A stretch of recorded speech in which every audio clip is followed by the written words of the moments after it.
Do they do those come in the box out here that folds into the cowboy hat? No, I don't think so.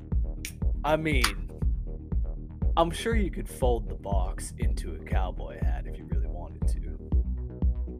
A lot of people who drink Pilsner, they want to. Yeah, I didn't know that was a thing, but now I'm curious. That might just be an Alberta thing. Yeah, that would make a lot of sense. How the fuck are they gonna sell those out here? Or like, who the fuck is actually folding a fucking cowboy hat in BC? You know what I mean? These people out here in the city. Like, even if you can convince one of these Vancouver 20-somethings to buy a case of Pilsner, how you gonna convince them to fold the fucking cowboy hat? Yeah, they'd be more likely to pick up a several $100 flat brim hat made out of the finest sheep's wool. You know, the kind that would disintegrate instantaneously if it touched water. Naturally. They think this is a decent hat. What are you doing? Yeah, that's a good point. James, Hello. how's it going? Aside from the like barbarian rage that comes whenever my computers dare disobey me for even a moment, things are actually going pretty okay. James already knows this, but like 2 weeks ago, I thought I had the Rona. Oh, But I did get tested. It wasn't the Rona. right. But like, what kind of symptoms did you have? Oh, all of them. God, yeah. How about the rest of the fam? How are they doing? Everybody seems to be getting better. Still got some tummy troubles, so I think this is probably some kind of parasite. But we all Right. went away to the island and went up island to buttfuck nowhere. That's So- cool. And everybody got it at the same time, so probably some kind of waterborne illness of some kind. Beaver fever, maybe. Could be. Love that beaver fever. Always got it. You gotta watch out for them waterborne illnesses, man. Those ones will creep up on you. They will. And they'll creep right out of you, I'll tell you what. I also went away this last weekend Where to? to You're a always cabin going in away. Colmont. And how was it? It was great. We roasted hot dogs Nice. and toasted marshmallows. It was a nice low dose, so I didn't like go to Mars or anything. But Oh, okay, fair. But it just made you that happy. was my intention. That was like what I wanted. Yeah. I was just like, just have a cool, chill fireside time. Yeah, Totally, especially when You you're in a wanted that, place, not Mars. Gotcha. right? Yeah. When you're in a place you haven't been before too, like that sort of thing can really creep up on you fast, you know. So that's probably the way to do it. And then all those good vibes were completely undone by 3 to 6 minutes of slight computer problems, which were solved merely by waiting Fuck's sake. for a short period of time. Also, the Doom. The Doom also takes away from a person's good vibes and general chillness. How perilous our sanity is. You know? Yeah. That's I was great. talking to some people, and if doom scrolling gives you cancer, then I know some people who are at like stage 4. I myself am maybe at like stage 2. You know, Yeah, Which- I've really stopped the doom scrolling. I've just really doubled down on memes. What the fuck is doom scrolling? that's when you're going through a social media feed. You just keep breezing by these headlines that are really sad and scary, and you're like, man, this sucks, but you don't stop. You just keep doing it. You keep absorbing more and more bad news. Right, yeah, okay. And eventually it starts festering in you like a cancerous tumor, and you have to like take time off from like the world and I guess also work so you don't, you know, take the quick way out of your 12th floor apartment or whatever, you know.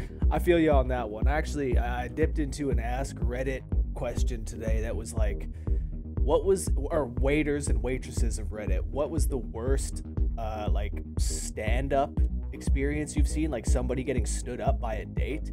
And 2 comments into it, I'm just like, man, this is the most depressing thing I've ever seen. One guy, his wife had just passed, and it was their anniversary 2 months later, and he's pouring the champagne for her. It's just like, man, what am I doing here? Why am I reading this?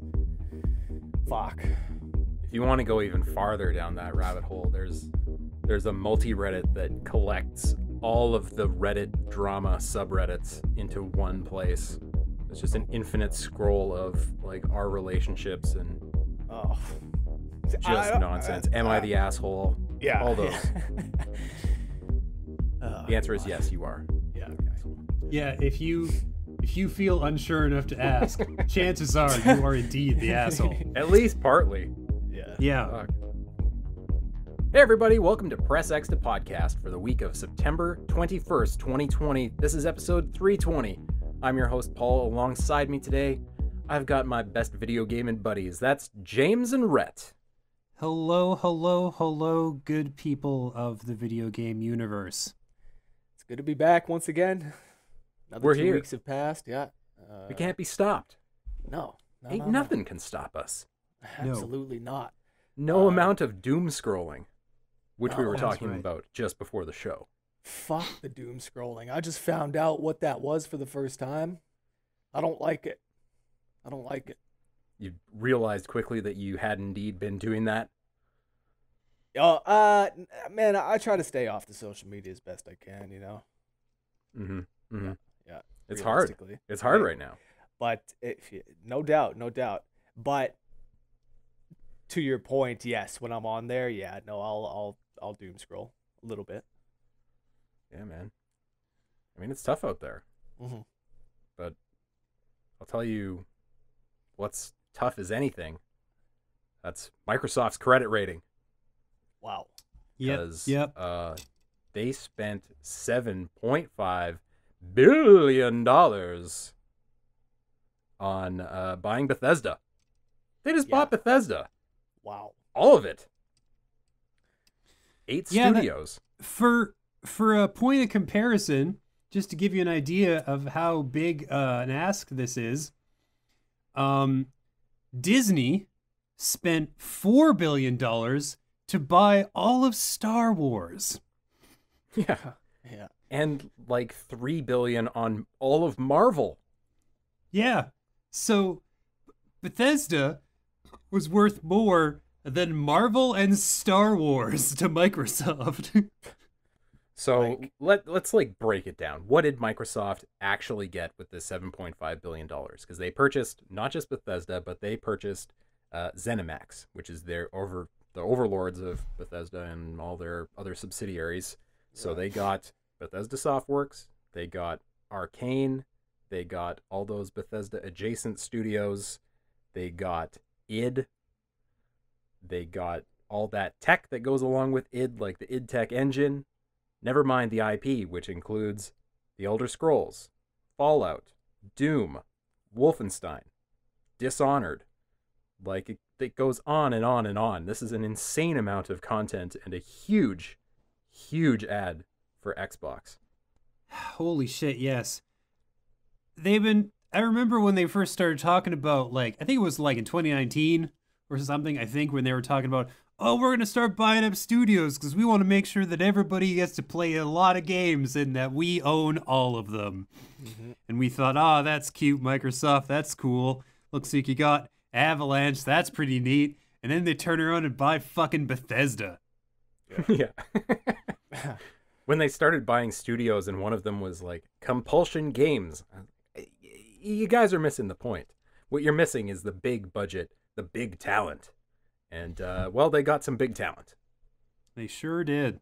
I'm curious, like, is the plan to sell more Xboxes with this move? I No. gotta believe this is Game Pass. This is a Game Pass move. Right? Microsoft doesn't, like, this isn't based on anything. I don't know shit about Microsoft. Don't listen to me, but it seems like their entire marketing success strategy is tied up in making sure that as many people are rocking Game Pass subscriptions as humanly possible. Yep. To the point where they're basically ready to just give you a fucking Xbox so long as you commit to 2 years of the service. Which, like, I get that, like, regular subscription money makes you a lot of money. God knows Blizzard was able to rake in a pretty substantial amount of income that way. But I don't think they turned a huge profit with WoW. And like Netflix, for example, runs on a subscription model. And I don't think they're actually profitable yet. I think they're still growing the brand so that they can be profitable one day. And they're like the biggest name in entertainment right now. So I feel like Microsoft is more than anything flexing their huge wallet muscles and being like, look what we can spend money on. Cower before the size of our fucking bank vaults. What are you going to do about it? Yeah. Yeah. To put this into perspective, like Game Pass into perspective, they announced 15 million subscribers. So $10 a month for all those 15 million people. That comes out to like 1.7 billion a year. Just from Game Pass, which is a mammoth amount because I was reading somewhere, I can't remember what the exact number was, but all of PlayStation makes like 8 or 9 billion in a year.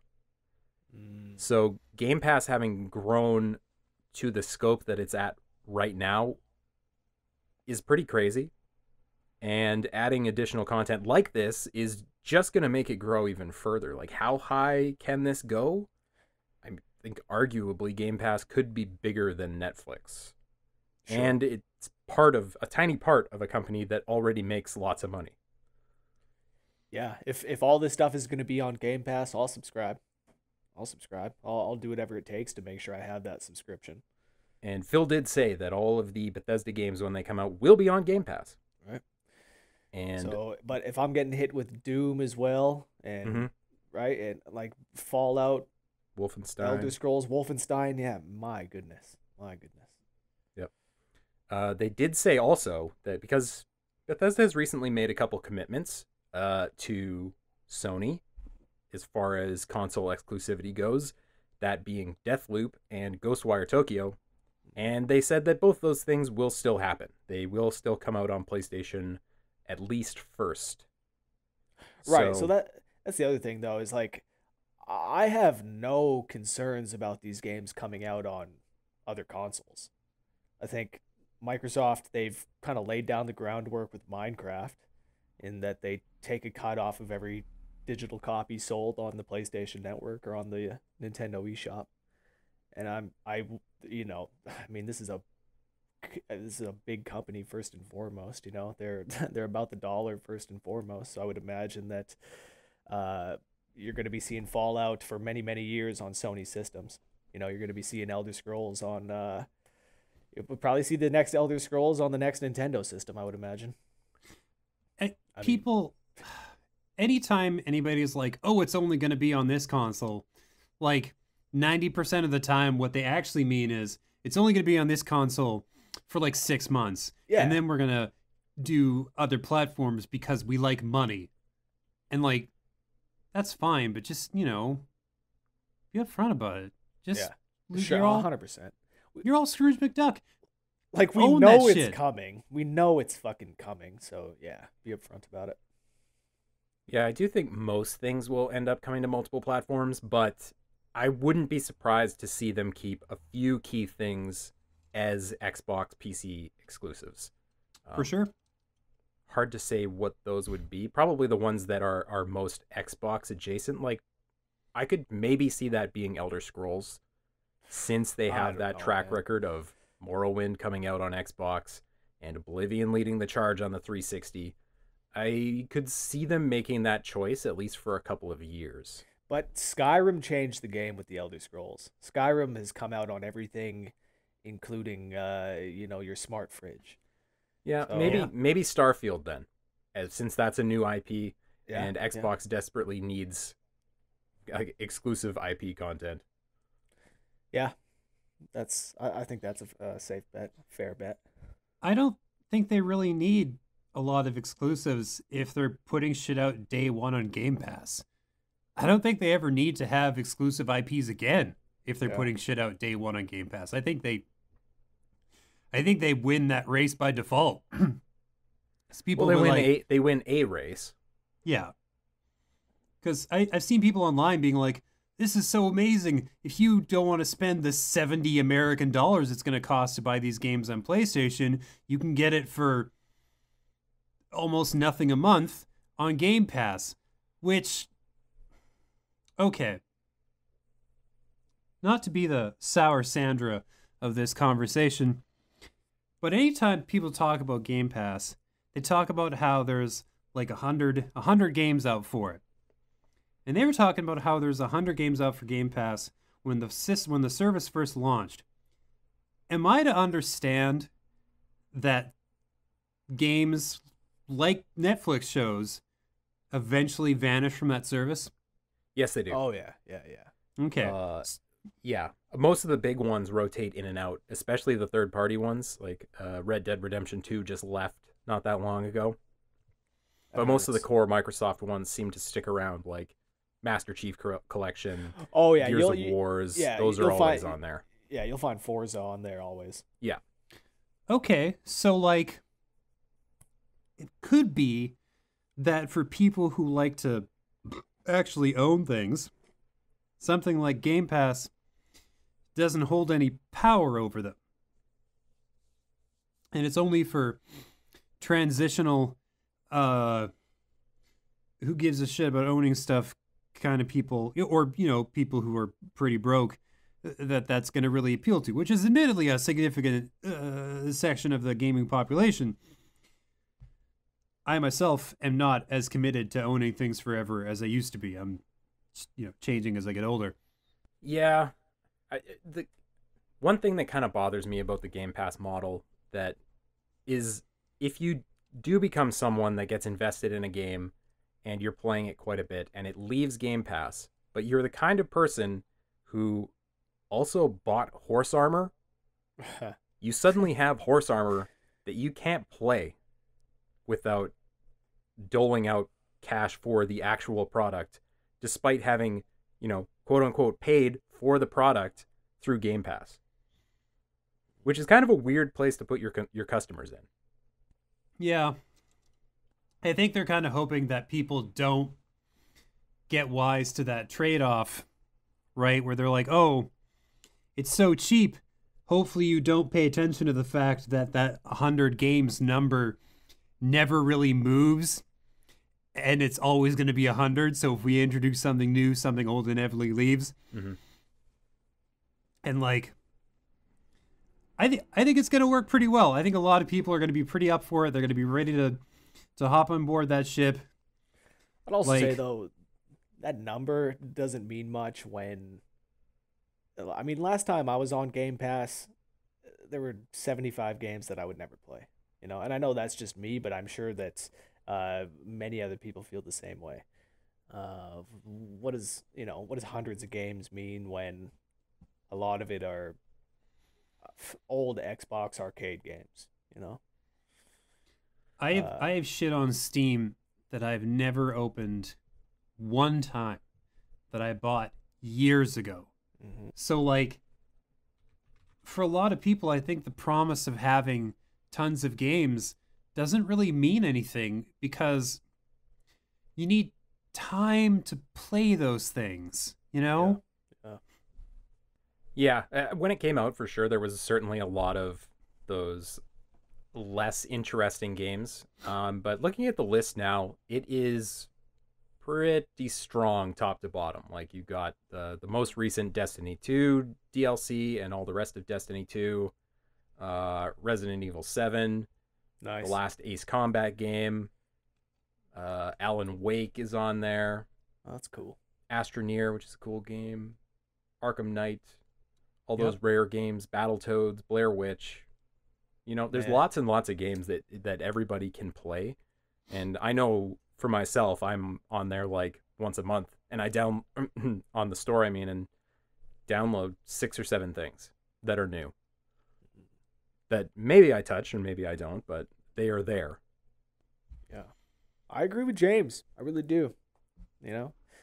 All the games being there doesn't mean anything if I don't have the time to do it.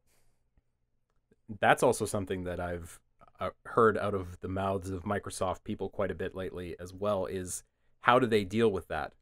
Because when you've got this platter of 100 games in front of you and you can play any of them at any time, if you bounce off of one, you're never going to come back to it.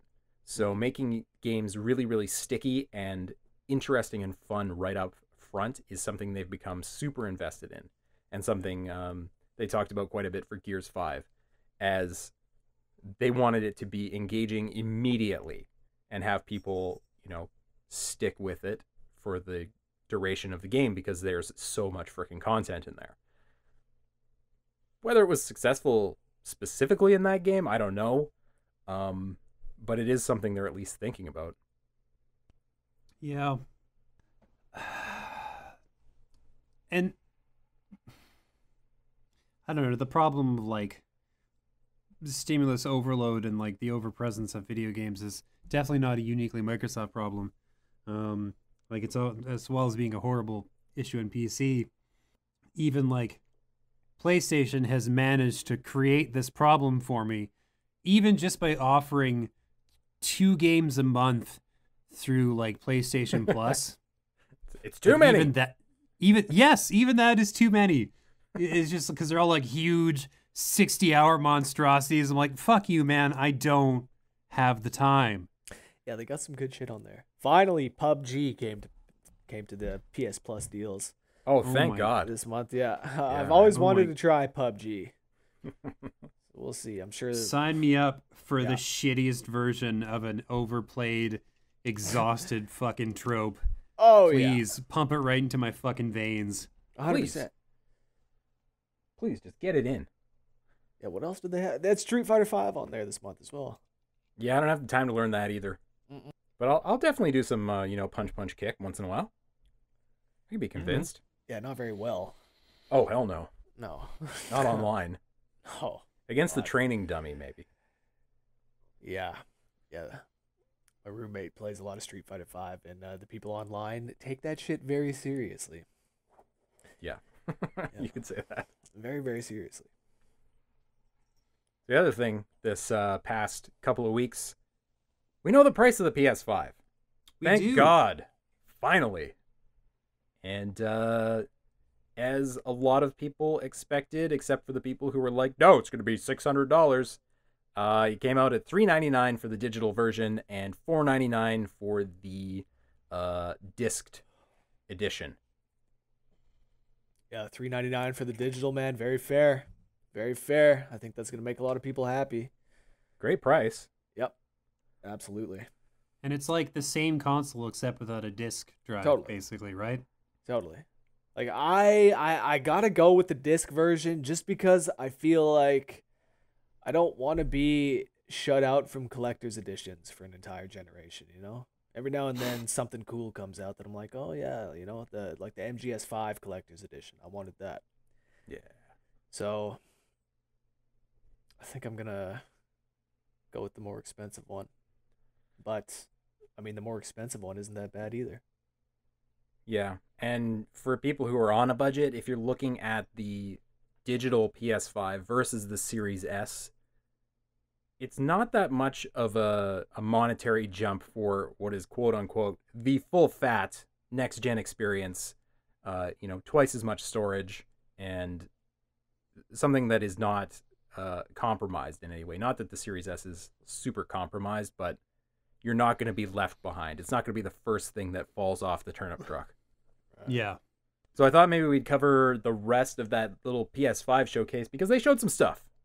Like, holy shit, did they ever? They showed some things. Fucking Final Fantasy 16. Yeah, what the hell is this? It doesn't even look like Final Fantasy. But it looks like a fucking like a perfect amalgamation of everything that they've been learning over the past several games, The combat from 15 refined in 7, now expertly delivered in 16. Like, man, it looks so fucking fun and smooth, and these battles look like they're going to be the most, I don't know if intense is a good word, but just like the most I don't know, engaging. Mm-hmm. Like, God. And then the story, like, man, it looked like a fucking, I don't know, like it certainly didn't look like Final Fantasy. It looks like they're going to bring the appropriate amount of gravity and awe to the summons, which is something they try to do with basically every game. Mm-hmm. Like, they have these huge, cool monsters they've developed back in like the early 90s. And they're like, man, we have to make these things seem amazing. And they mostly pulled it off with 15, but like, I think they want to take it a little bit further with 16. Also, I've seen people be like, that doesn't look like the Final Fantasy I remember. No. And to those people, I have actually kind of a long and complicated response. You see, like I'm not going to say like, oh, fuck you, because no, it's not like that.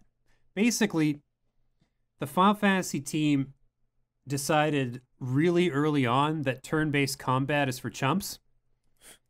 And for like most of the franchise's history, they've been trying to move away from that in a way that they feel properly encapsulates that RPG feel while still like not being totally fucking boring, which turn-based combat can be. And like they've been iterating on this with basically every game since like 4, I think. Yeah. So like 4 and upward, they've been like, oh, we're going with active time battling, and then they've been trying to incorporate that more and more and more, so that battles are like this fast-paced, intense thing that's also strategic at the same time.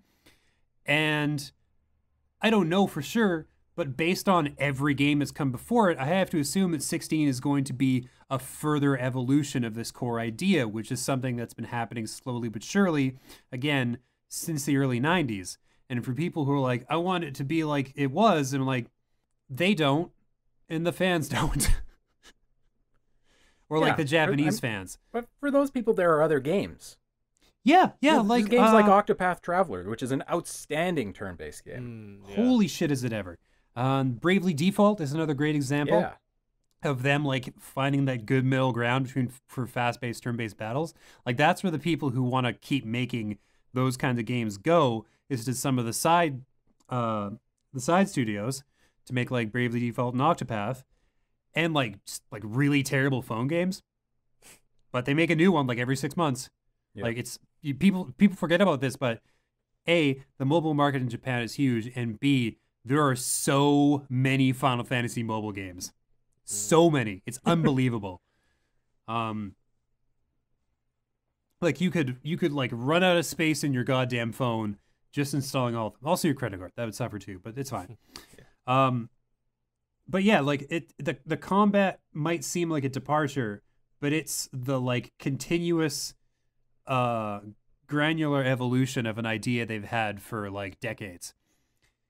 And also, if the setting doesn't feel like Final Fantasy, I'm very confused, because the setting for Final Fantasy changes drastically for every single fucking entry. Yeah, they've just gone back to that pure high fantasy that it used to be, which I think is a cool move. They've done the sci-fi, they've done the steampunk for long enough. Let's go back to our roots and see what we can do with this. And yeah, I'm fucking fully on board. It seems like they're telling a way more mature story too, because that kid gets splattered with blood as someone's head is chopped off. I can't remember anyone being beheaded in a Final Fantasy game before. There's a Final Fantasy Type 0 game that came out for PS Vita and then PS4 that's like also pretty brutal. That dude's getting chopped, eh? Yeah, like it's like war taught in a classroom setting. Okay. Yeah. So like a bunch of high school kids murdering other high school kids and adults. Oh shit. And it's not like, oh, I hit you with a magic attack and it blew up and you fell down. It's like, oh, he's very dead. Yeah, no, bitch, I hit you with the cleaver in the back of the head. Yeah. Okay. Yeah, so it's not fully unprecedented, although it is kind of unusual for a Final Fantasy series. Interesting. This does look like it is way off, though. Like, not coming anytime soon. Oh, For one, they showed it like on a PC emulating the PS5 experience. Yeah. And two, outside of the combat, which looked really, really good, it just didn't look that polished yet. Yeah, like all the character models for the cutscenes felt like, yeah, you guys put that together in a short time, and that's fine. Yeah, like it needed to be more properly lit. I don't know if they need to add ray tracing or whatever still, but always it's more. It's gonna look amazing when it's done, because some of those models, especially the summons like that giant Titan, looked phenomenal. Yeah. I'm perfectly willing to wait. I basically bought a PS4 for Final Fantasy VII, the remake, and that shit didn't happen for like 5 years until after I got it. And it was fucking worth it. Yeah, man. Fully. Moving on, I want to talk about James's launch game of choice, Demon's Souls. Nice. It's more like the launch game of no choice. Like, I know what's going to fucking happen. November's going to roll around, and they'll be like, hey, James, you got yourself a PS5. And I'll be like, yep, just a couple of days. And they'll say, for some mysterious, unfathomable reason, nobody wants to cover Demon's Souls. Do you want to do it? And I'll say, fuck no, and start the download. I'm conflicted because I know that it's not the game for me. It's not something I'm going to enjoy. But out of that whole showcase, that was the thing that I looked at and went, fuck, that looks next gen. It looks so good. It's something I was reading about because at Waypoint, Patrick Klepek or whatever did a big long interview with a guy who's like pathologically obsessed with the Souls series. And he was talking about all the little differences he saw in the trailer between the original Demon's Souls. And he brought up something really interesting, that there's something called a world tendency system in Demon's Souls, where like parts of the game and enemy placements and environments and characters will change depending upon certain elements of your performance. Like if you're dying a lot, or if you kill certain people, if you take certain actions, then parts of the world will get like darker or weirder or better or whatever.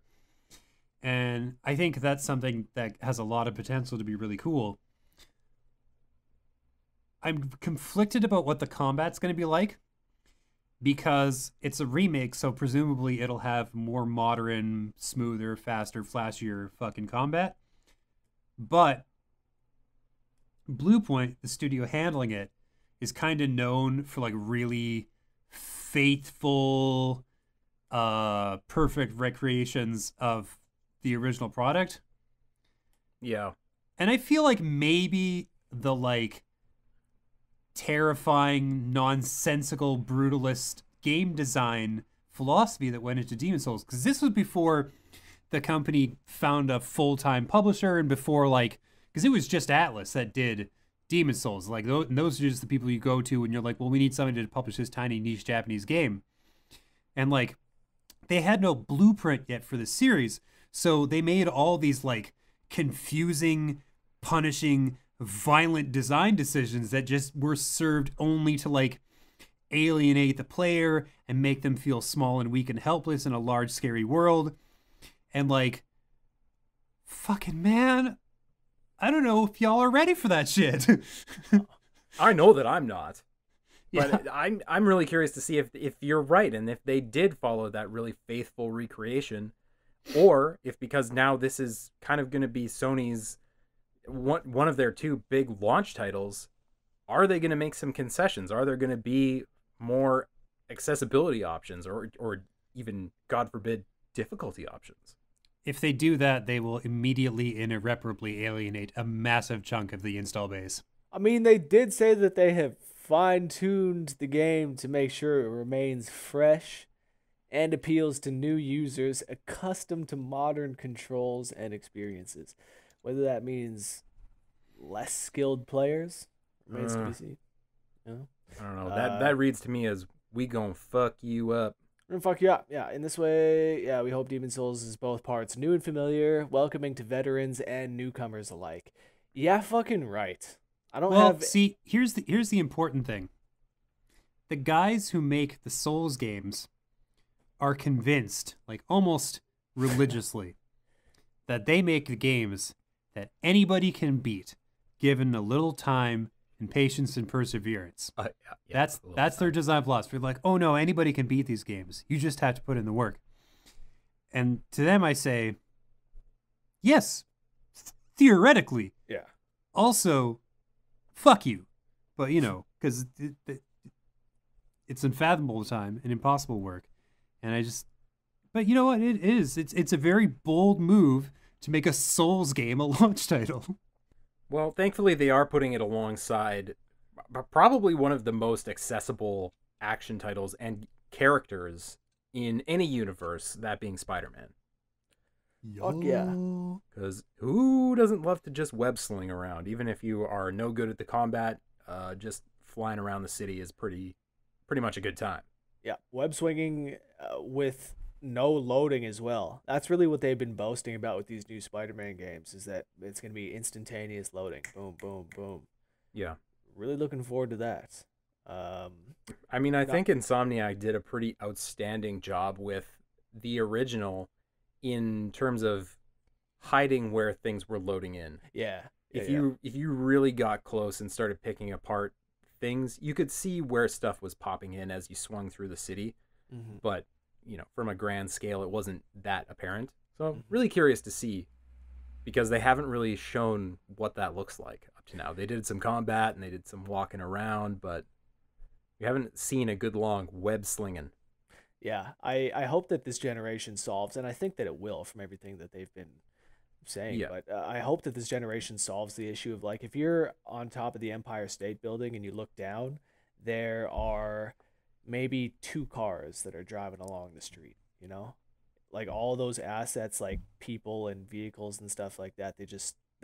I mean, I guess the systems weren't able to handle them, so they just had to kind of pull them out. Mm-hmm. With these new games, like, I hope that Miles Morales and Spider-Man Remastered, I hope that they fix that issue, and that the I guess that, like, asset draw distance becomes a lot more refined, I suppose.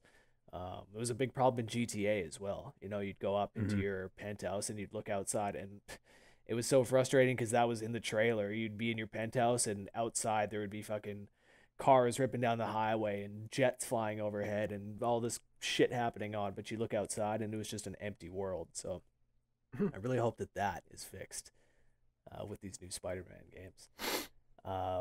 Did you see any of this information about Remastered, about this Spider-Man Remastered coming out?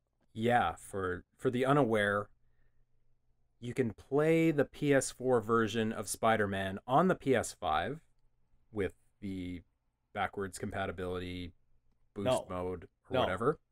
No. But if you want the remastered original version, you have to buy it with Miles Morales. Oh, is that how Right. it is? It's coming grouped with Miles? Yes. Yep. Okay. I see. I thought it was going to be like another, like, standalone thing they were doing. No, and Well, the bundle of Miles and the original game remastered is the regular price of all the other PS5 games, so $70 right. American. Okay, well, if there's 2 games in there, that makes a lot more sense. Yeah. Yeah. So it's, I mean, kind of a slippery slope for what you think about them charging money for a game that potentially you already own. And have beat multiple times. Yeah. Yeah. I've only beaten it once. I can probably go back for another round, especially if the city looks really amazing and full and lush and loads instantly and, all that jazz. Right? Yeah. Like, I agree. I would totally go through it again. Plus, Spider-Man is just really fucking good. Yeah. So, I remember saying it months ago on the podcast. It's a fucking 80 gigabyte game, but I keep it on my hard drive always because there's nothing like just jumping in and doing a little bit of web swinging for 10 or 15 minutes. It's so relaxing. It's so cathartic.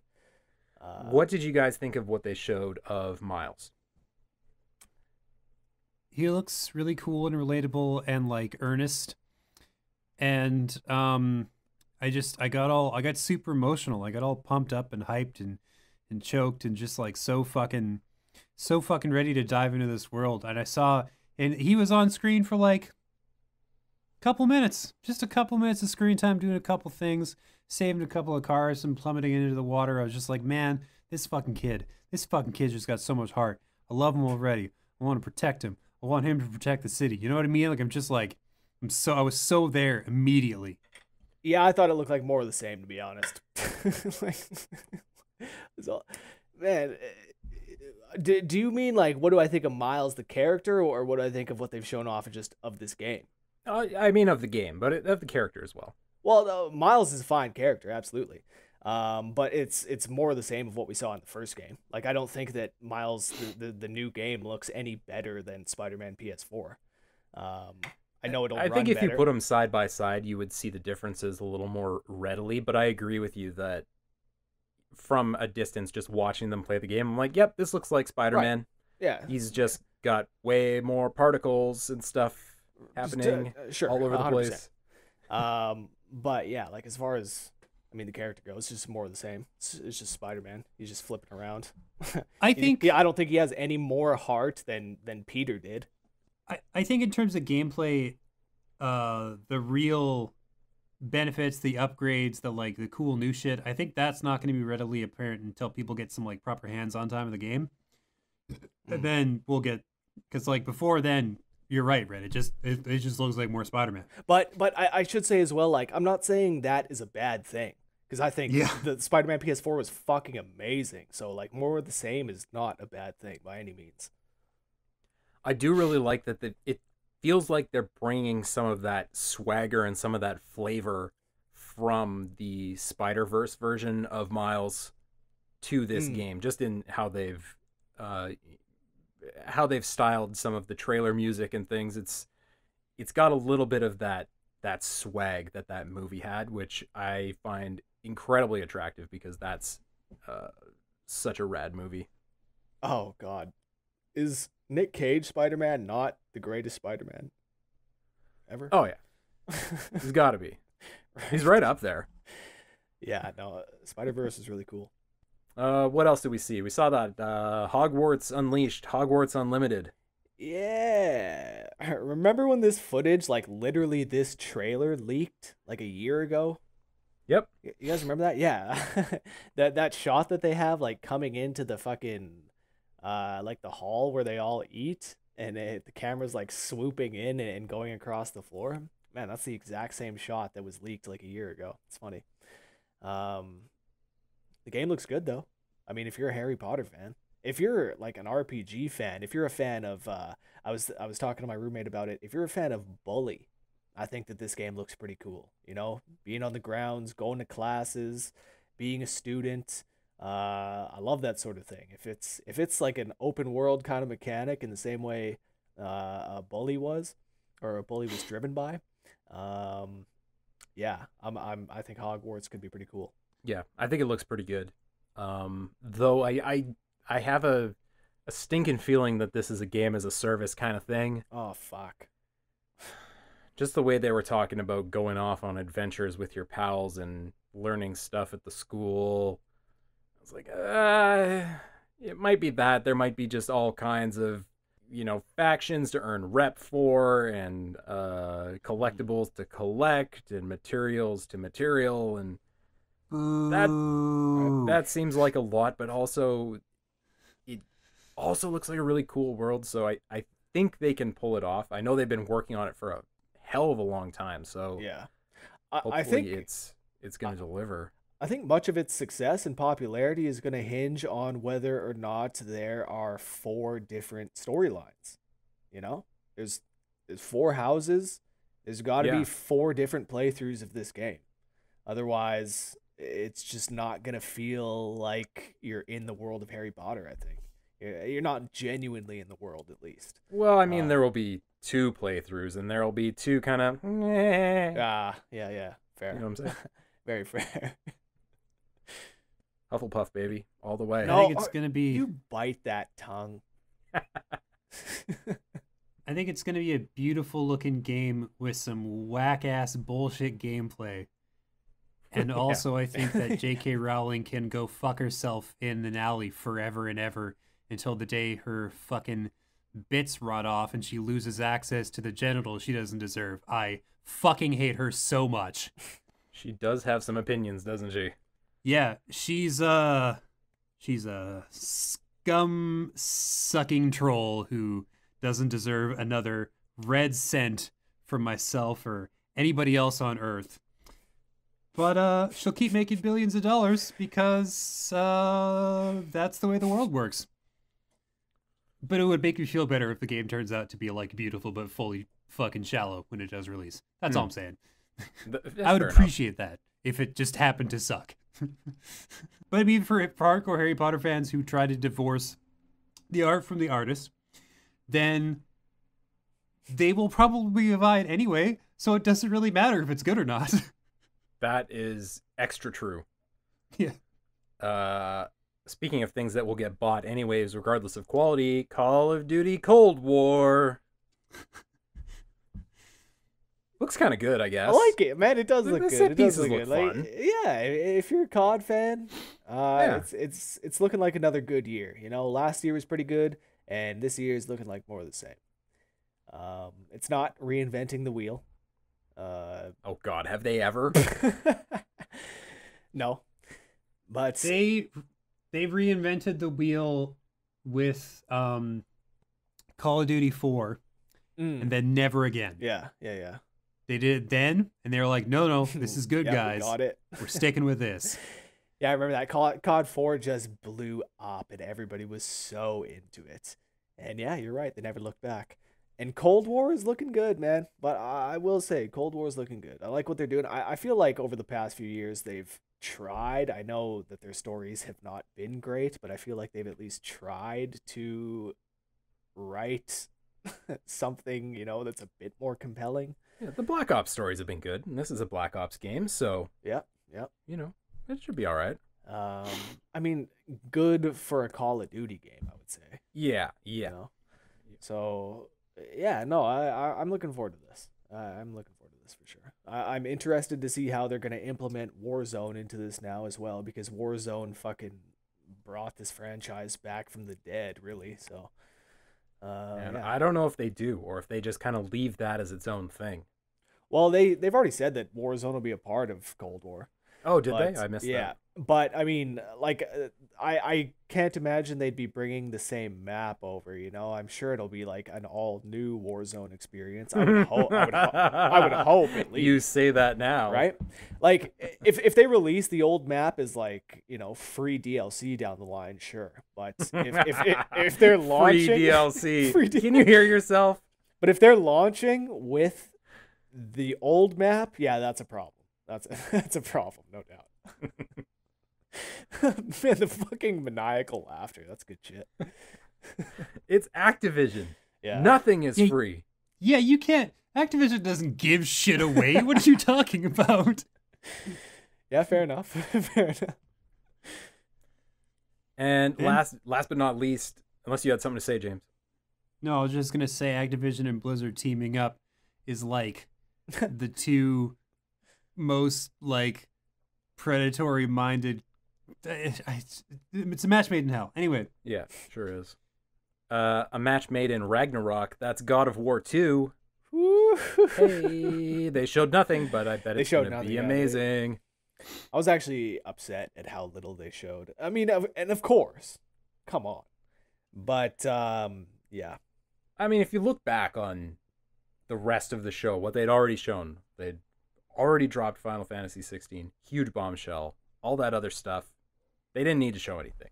They just wanted to tell you it's coming, and it's coming next Yeah, year. but we knew it was coming. course Anybody we who did. anybody who played the first game knew that the sequel was coming. Everybody knew that another Elder Scrolls game was coming, but that didn't make that reveal any less hype generating, you know? yeah, everybody online was like super jazzed about God of War 2, even though they showed zero things. And Well, yeah. here's something I find interesting: the reveal has no information whatsoever aside from the logo, and the release date is 2021. Generally, in my experience, these two facts are mostly incompatible when it comes to game development. Like, you can't start from a logo and get to a game in a calendar year. You can't. Right. Oh, there's no way they're at a logo. They've been doing something since that game came Well, out. 2 like, years No, ago. they no. have- They're they all have still a- sitting around looking at a fucking logo, figuring out where to go. They have an engine pre-built. They have assets. They have all sorts of shit. But like, maybe I'm just very pessimistic by like, I've been made very pessimistic by the fact that game companies move so much slower than the producers and the owners want them to. You know, where it's just like it's done when it's done, and they're like, yeah, but what about next year? Yeah. And they're like, no, when it's done. And then they just fight like that, and that's when you get like these. Personally, I think very optimistic turnaround times. Like, if that game is not delayed, like if they reveal a release date and then it comes out in that release date, I will be genuinely fucking shocked. I will be blown away, because how many games in the last decade have managed to achieve that weren't made by Nintendo?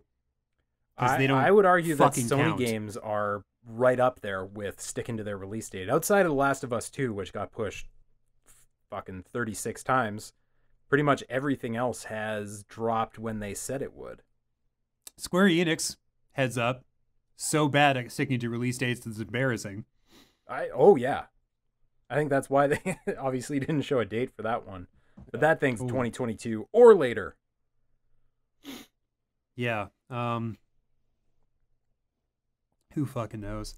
But yeah, I just feel like it's a big swing. I'll be pleased if they make it, but not surprised if they don't, because game development is very hard. I don't know.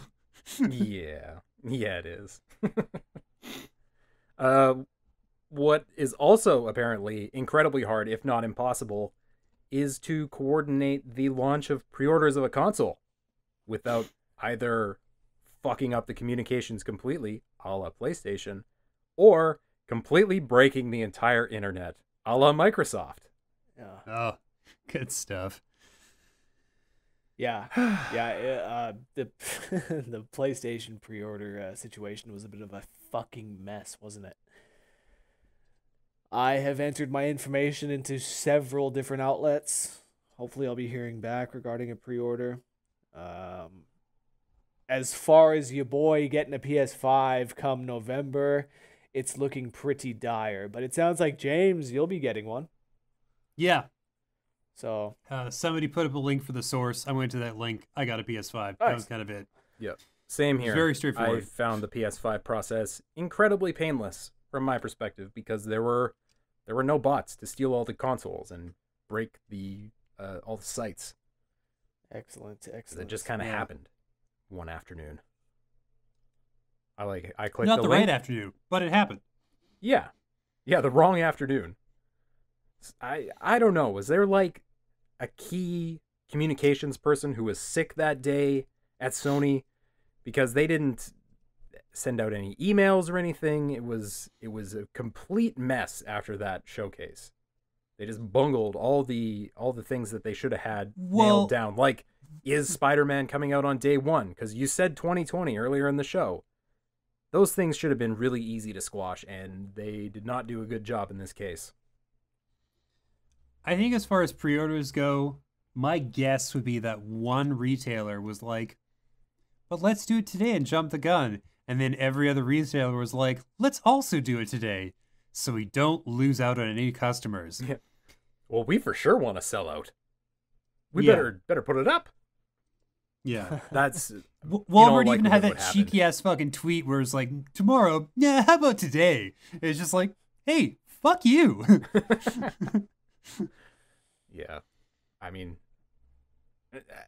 at some point, what can you even do? Like, what backlash can Sony possibly attach to this that's going to make any sense for any of those big realty? Yeah, exactly. Nothing. They hold all the power, and they exercise that power and demonstrated that, like, as long as you deal with us, you do so on our terms or not at all, which has been made apparent for years now, with like release dates and announcements being leaked through places like Walmart, and also Walmart, and sometimes Walmart Canada. Also Walmart, they're pretty bad for it. Also Walmart, yeah. Once in a while, they are just fresh out of fucks to give. Holy cow. They just know they are the thing. Like, if you don't have Walmart on board, you are going to lose such a big chunk, especially in the States anyway. Yep. But yeah, I don't know. The Xbox thing didn't go that well either, because I don't know about anyone else who's listening, but I sat there refreshing for literal hours because sites were just down, including Microsoft store was just borked. So, who knows? Do I have an Xbox? Maybe. Do I have a PS5? Probably yes. I have a confirmation for that one, at least. Yeah, yeah. Well, that's fucking nice, you two. I hope you enjoy your fucking shiny new systems come November. I'm gonna be sitting here like a fucking peasant playing my PlayStation 4. Dude, you only live like 2 blocks from me. Just come over. Shitty ass. Yeah, but it's fucking COVID. Playing shitty ass Last of Us 2 and Ghost of Tsushima and all that old shit that nobody wants anything to do with anymore. It's gonna suck. Arguably, people are gonna want something to do with Ghost of Tsushima when that Legends bit comes out. Fuck, man. Especially when they get it going on the PS5, too. Yeah. Oh, it's gonna be something else. I'm still churning through that, by the way. I haven't finished it yet. I'm deep into Act 3. I was laughing the other week. Was it 2 weeks ago? I thought that you were on a fucking 6-7 day Tsushima bender. And you had gone away and your console was left on. Yeah. I kept waking up and seeing you online playing Ghost of Tsushima. I'm like, God damn, this dude is ripping it up. No. Yeah, man. I can't be stopped. Yeah. You know who else can't be stopped? It's Solid Snake. And apparently, if sources are to be believed, they're making a Metal Gear Solid remake. Yeah. Remake? Yeah. Remake? So if the sources are lying about it, the sources can go fuck themselves. This better be happening. It's been long enough. Fans of MGS have wanted this remake to happen ever since the Twin Snakes came out and disappointed fans of the original MGS. Mm-hmm. Yeah, 22 years later. I mean, well, God knows when the year would be. So let's just say 23, 24 years later it would be. And so you know that they're going to have to recast or, do something with the voice acting. I mean, there's no way that they're going to get the entire cast to come back all this time later. You could still get Cam Clark as Liquid Snake. You'd do it. Cam, you can get David. You can get Paul. What's his last name? Ealing? Mm-hmm. To come back and play Campbell. Like, he's still in the game. You can definitely get the heavy hitters. You can get the ones that you need to come back. Who do you sneak in to play? Who do you sneak in Troy Baker as? Who does he play? Oh my God, Decoy Octopus. So he gets one scene. No, that's right. mean. That's mean. I'm fucking harsh on Troy Baker lately, man. Troy, if you're listening to this, you're great. I actually really like your work. And if I were to cast you in the original MGS remake, you do that fucking southern cool voice really well. You could just play Ocelot again. You played the young Ocelot. You could just play the old one now. That's probably more likely, but I was gonna say he'd make a badass Gray Fox. Ooh, yeah, okay. Oh, yeah, that's nice. That's a good pick. But anyways, if they remake this game with modern level design and modern controls and a modern I don't know, mechanical progression system, it could be amazing. Wasn't the problem with the original when they did a new version like Twin Snakes or whatever? Wasn't the issue that certain bosses were made embarrassingly easy as soon as you gave the player a new camera angle to fuck with? Yep. Yeah, we were talking about this before the show started. Yeah, Ocelot. Yeah, so does that not mean that a new version will have the same problem? No, they just need to take out first-person view. They need to take out the first-person camera, and those issues, every single one of those issues that people had with the bosses being made easier will be taken care of. Or if they go down the route that's not a remaster and is a complete remake, completely scrub the level design, scrub the island of Shadow Moses, ground up, blow make it up. something new and go completely off the wall with Fuck. a different spin on the story or a different twist on the story, like an alternate reality story. That'd be I would be crazy. so into that. Yeah, that'd be crazy. Especially you were making the point before we started that if Kojima and Blue Point were to get involved, I mean, What a match made in heaven. right? Just Kojima to come up with ridiculous camera angles and silly stuff to happen, and Blue Point to make a faithful adaptation of the original stuff. Exactly. I want this to be done by fans for fans.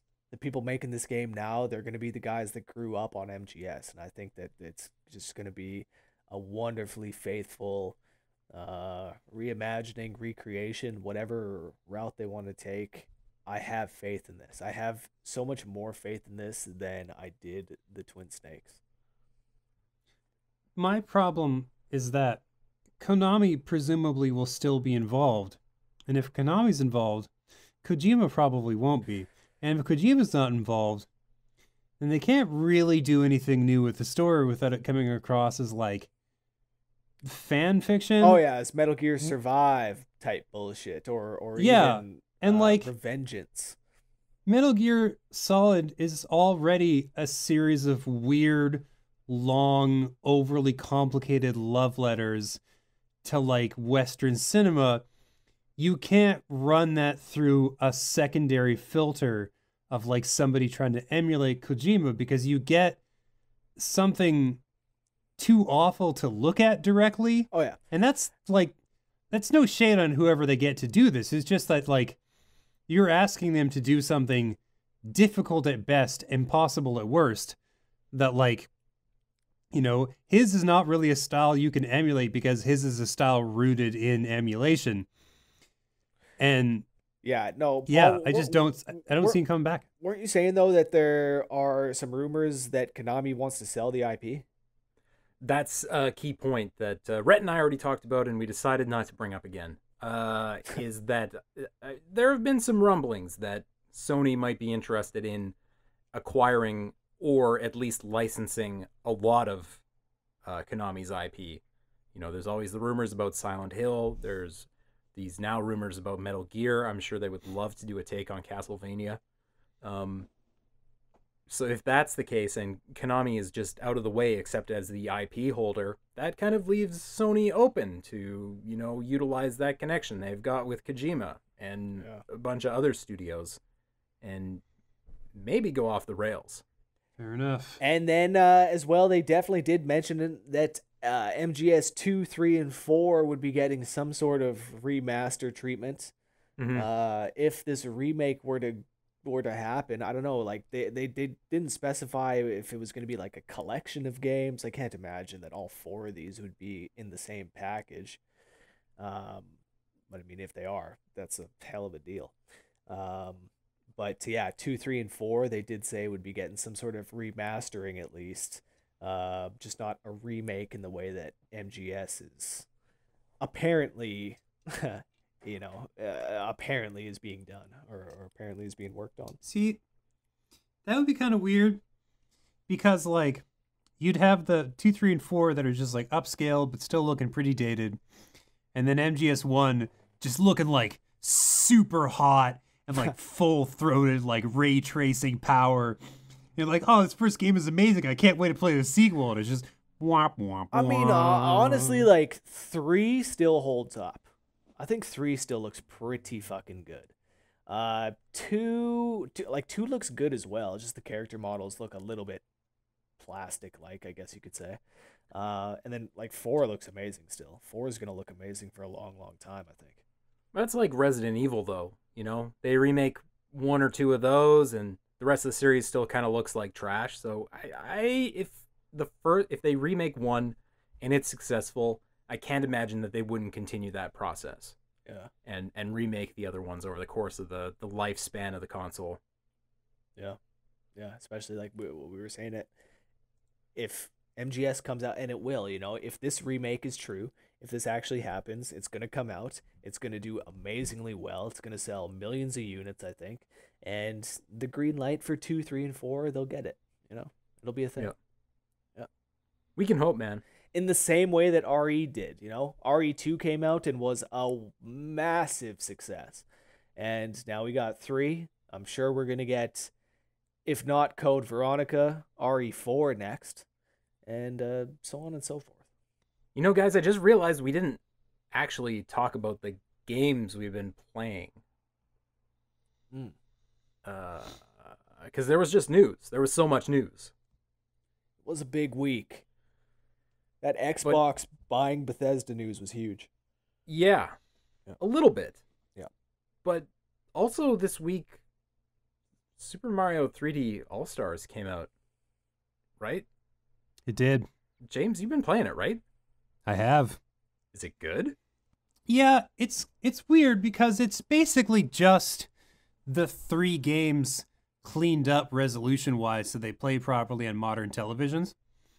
It's oddly more noticeable in Mario Sunshine because they're still using the same pre-rendered cutscenes from the original game, and those look worse now than the actual gameplay. Because the gameplay is like clean and bright and perfect and beautiful, and the cutscenes have this weird kind of like painted look that kind of works, kind of doesn't. It looks fine, but like the actual gameplay looks better now, which is weird. Mario 64, the character models look really clean, but then some of the like surface textures for like the objects and the environment are still really fucking muddy. But like the controls are perfect, and like everything maps well to the new system, and you have access to all 3 soundtracks, and that's cool. I haven't touched Mario Galaxy yet. I just played and finished Mario 64, like got to 70 stars and beat Bowser for the 3rd time in like a day and a half. And then started in a Mario Sunshine, and I'm at like 18 or 19 shines. So I'm probably going to finish that and then start on Galaxy, and you know, because they're all 3 really good games. I will say that I've seen a lot of people pretty upset that Mario Galaxy 2 got the shaft. I don't think those people know how divisive Galaxy 2 was for like the majority of consumers. And I've heard a lot of counter arguments like from like years before this collection came out about how Galaxy 2 is just like this derivative knockoff continuation of the first game that doesn't really offer anything new and comes with all the same problems that the first one had. But like, again, it's a contentious title. I think Nintendo is fine for leaving it out. Personally, I think like if you're like new to these games and you only play Mario Galaxy and you have to like hunt for Galaxy 2, odds are you're probably going to play the first one and be like, you know what, that was enough of that. I've explored that idea sufficiently. I can move on with my life. Most people will feel that way once they finish that game. Some people will be like, oh, I wonder what else they have to offer. But I feel like those people will be, relatively speaking, few and far between. All told, compilation is great. Doesn't really add a lot. Doesn't really have to. 3 rock-solid games. Still good. Nice. Yeah. And, like, the controls line up really well. I noticed that, like, something I noticed in both games I've played so far is that, I don't know if this is a new thing or an old thing, but Mario will sort of, like, stick up against, like, ledges and, like, hug the wall a little more automatically than he used to. Or, like, than I remember him doing. And again, I don't know if this is something that was always the case and I'm just like now re-experiencing it for the first time. But like I would try to like do like a backflip onto a ledge or something that was above me and he'd just sit there and hug the wall and I'm like, no, move, and like nudge him out further. Also, I forgot how like turbocharged Mario is in Sunshine, where you just like hit the stick and he's just like, woof, just like zooms and like you can have him like whipping off the fucking sides and into the abyss like so easy if you don't like get a really good grip on like the controls. It's crazy how like slidey and shooty and zoomy he is in that game. Yeah, I we talked about this last time. I think that's why I kind of put Sunshine at the bottom of the 3D Mario game barrel. Is although I respect them for taking a big chance and going and doing something that was quite different from what was expected, it just didn't quite work as well as basically the rest of the 3D Mario stable. And maybe part of it is that movement.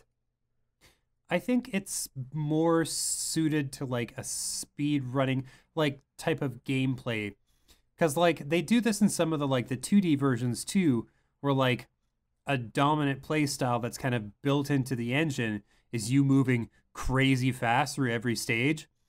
So like it feels kind of like clumsy and like overpowered at first, but like once you like get the rhythm of it, you can be like leaping and skidding and sliding and jumping and bouncing from like bit to bit and stage to stage and spot to spot at like crazy high speeds. It's one of those like systems where like mastery of it is more difficult, but when you do so, it's like very rewarding. But more than that, I think the thing that really endears me to Mario Sunshine is there's something like genuinely delicious about the aesthetic. Like it's not only bright and shiny and clean, but it's like I can taste these fucking graphics, and it's what keeps me coming back to like stages and stuff like that, even if they're like sometimes frustrating or like complex or like annoying. Where it's like, oh man, I get that fucking shine, and it looks so good, and I can like practically taste these fucking graphics, and like all the environments are so clean and bright and pretty, and everybody's like so chill and cool, and it was just something about like the look of the game. You're like, oh fuck yes. Delfino, fuck yes, I'm so glad to be back. I don't know. Yeah, that's fair enough, man. Everybody's chilling on Delfino, and each character kind of looks like I don't know, a Jello mold almost. It's interesting. Totally. On my end, I played the recently released 3-level demo of Crash 4. Oh, Crash Bandicoot 4. It's about time. And is it about time? I fucking hate it. Oh, fuck. I hate it so much.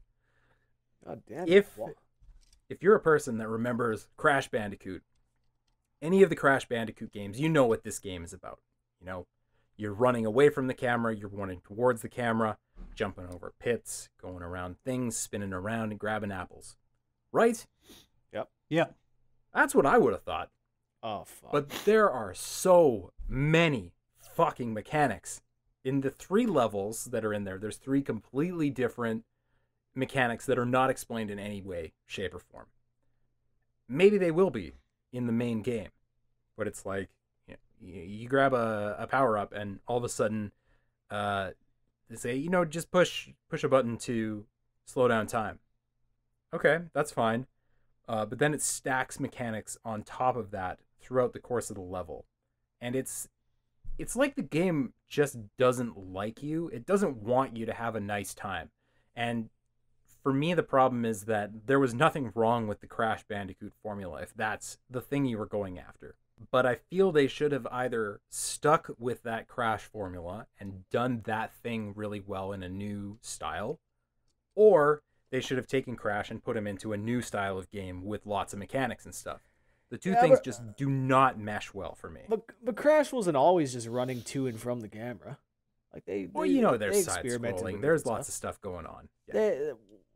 Crash Warped, they had a bunch of different shit in that game. Didn't they have jet skiing, and I guess the motorcycle riding was kind of just riding away from the camera. But wasn't there different stuff that they did, like sports as well? Didn't they have like a volleyball type game in there at some point? And maybe. Right? Maybe. I was kind of off or done with Crash after Crash 2. Yeah, fair. And I think Warped was 3, wasn't it? Yeah. Anyways, I feel like this is going to be kind of a divisive game. Some people are going to just absolutely love it. Yeah. But for people who went into it looking for a Crash Bandicoot game, I don't know. Unless they do a way better job in the full game of making this progression of mechanics make sense, it was very disjointed in the way they presented it in the demo. It was just like 3 random levels from somewhere in the game. Right. Okay. I don't know. Not for me. Anybody else? James, I know you played your most anticipated game, 13 Sentinels Aegis Rim. Yeah. It's kind of hard to describe or explain, which makes my successful attempt at writing a review for it all the more impressive. essentially it's a 2D side-scrolling visual novel with combat sections that are kind of like, they take place over like a 3D radar screen with icons using high-powered weapons to blow each other up by the dozens. There's a lot of time travel, like not time travel you like actively participate in. You're just like following along the story, and it's like, oh no, this person's not from 1985. They're from 1945, or they're from 2025, or they're from 2064, or they're from 21 something, or they're from a different dimension, or they're a robot. Sometimes there are a lot of those things at once. Jesus. And like, people are like having their memories wiped and getting new identities, and like people are like backstabbing people, and like the story starts like in medias res, and then like it'll leap from like time period to time period. Get like a notebook or something and take like good notes, I guess is my recommendation. But you don't have to. Like, I can more or less follow the stories that went along, but like sometimes I was just like, I get so many fucking characters crammed in my brain. I feel like it's giving me a headache almost. It was just like, there's so much shit. But like, on the flip side, as far as anime style games and storylines go, god damn, this is some of the better writing I've seen of like any sort of anime style game that I've played like in recent memory, just generally. Wow. Like these are characters who like have like understandable and interesting motivations, and then like and they're like being dragged into these crazy conflicts, and there's not like the clear demarcations between good characters and evil characters. Just people are just doing these things because they've been like, some nefarious motherfucker has like found their like prime motivator and weaponized it against them, and like the art is weirdly both beautiful and extremely limited. Like, Vanillaware has this style of graphics they've leaned on since the PS2 days, where it looks like a really cool painting almost in like a sort of like stilted stop frame kind of motion style that looks beautiful and weird and kind of anachronistic. But like some of the shots of like the classrooms during like the dusk hour or whatever, there's like this beautiful golden light sort of like filtering in through the windows, and like the polished wood floors and walls are just kind of like glistening a little bit, and there's these like characters meeting in these like beautiful locales and like schools and cityscapes and stuff like that, and it's just like just these perfect backdrops, and it's like, oh, this looks amazing. And then you see the mechs, and they have like maybe 3 frames of animation, and they take up like 2/3 of the screen, and then the combat is like, I cannot overstate how weirdly simple the combat sections are, where it's just like, here's a bunch of dots on the radar screen, and this 3D icon represents the kaiju, and then one of your guys will like launch a missile attack, and like 40 fucking missiles will like stream out from this one dot and like hit like 30 guys, and like a whole bunch of explosions will like chain out and go off. It's very like simple yet complex is like a woefully insufficient way to describe the game, but at the same time it very neatly encapsulates a lot of what you're going to experience during your playthrough. It's a very strange looking game, because Yeah. just looking at the trailer here, parts of it I'm like, wow, that looks really, really good. And then other sections, like when it's showing a menu, I'm like, this kind of looks like a PS3 era game. Yeah, or like PS Vita. Yeah. Yeah, no, it's like a Vanillaware signature. Like, if you look at their older games, they're about as beautifully, like graphically, they've looked the same since like 2006. Yeah. Because they just figured out what they were good at and never changed, which, good on you guys. But like, I feel like fans of the developer and like their sort of like the Vanillaware brand are like, know what they're getting into. And like anybody who's like newly introduced to the series is going to be like thrown right off. Like, what the fuck are you showing me? Are you sure this came out in like 2018 or 2019? Like, yeah, man. Are you absolutely certain? But like, honestly, I don't know. I just got right into the rhythm of it. The graphics didn't even fucking matter after a short while. I'm like, oh yeah, no, this makes perfect sense. Of course it looks like that. You know, it's just like, Yeah. And like, yeah, the writing is actually good, and I have a very high bar for that in video games. If you read my reviews, that's the thing I tend to shit on, because it's like, yeah, you guys could have tried a little harder, but you didn't. But these guys, oh fuck, man, just this big, beautiful, interconnected puzzle piece, like 13 main characters that all intersect and interact in like dozens and dozens of different subtle little ways. Yeah. It's fascinating. Well, that's awesome. Check out 13 Sentinels, Aegis Rim, if you want some anime goodness. Yeah. Confusing, strange anime goodness. Yeah. Anything you wanted to bring up, Rhett? I mean, I've been playing a little Tony Hawk, a little Dead Cells, a little Breath of the Wild.